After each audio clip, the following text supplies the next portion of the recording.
Now we're going to try and find out the area trapped between two functions. So let's say you've got a function here, f of x, and another function here, g of x. If you want to find out the area trapped between a and b, so trapped between a and b, that's this area here. Hang on, let me draw a vertical line here, vertical line here.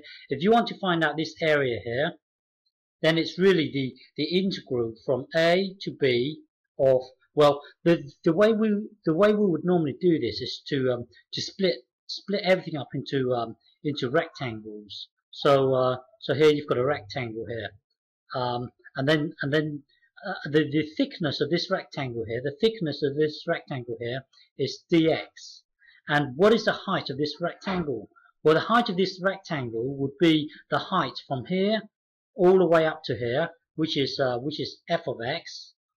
And then you would take away the height from here to here, so that would be g of x. So the height of this rectangle here, is given by f of x take away g of x. Okay, and then so suppose you want to know this rectangle here. So let's say we've got this rectangle here. Hang on. So let's say we've got this rectangle here. The thickness of this rectangle here is dx. And what is the height of this rectangle? Well, the height would be from here all the way up to here, which would be f of x. And then we've got to add it to the height from here to here. So that would be well, don't forget, g of x will be a negative. Down here it would be a negative. G of x will automatically be a negative. So really the height is really you adding, so it's you really taking away, and then taking away g of x here. Okay, so the height of, as strange as it may seem, the total height of this thing here is actually g of x, f of x take away g of x, because g of x will be a negative number, and then you've got a negative number, and then you've got a negative out here. So in a way it will add up the two. So for example, let's say from here to here, let's just say it's 7. So f of x here is 7 at this point. Now g of x at this point here, g of x will be, let's say, will be negative 3. G of x will be negative 3.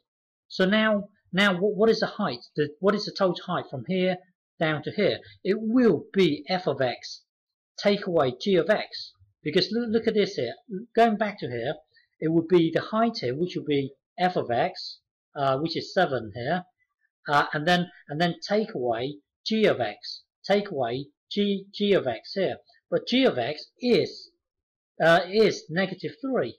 It is negative 3. So now you take the negative out here, so that will give you a positive. So really the total height here will be 10.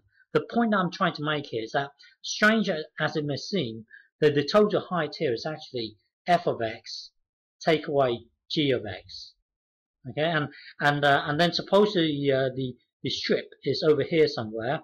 It is still f of x. It is still f of x take away g of x. Okay, yeah, it was so this thing here is really the height of the rectangle as you move along. No matter where the rectangle is, the height will always be given by this. Even if the rectangle is over here. Even if the rectangle is right here, the total height from here to here is given by f of x take away g of x, and then you're just summing up everything. So this area here can be written as this. So in the next video we're going to well, I'll continue in the next video.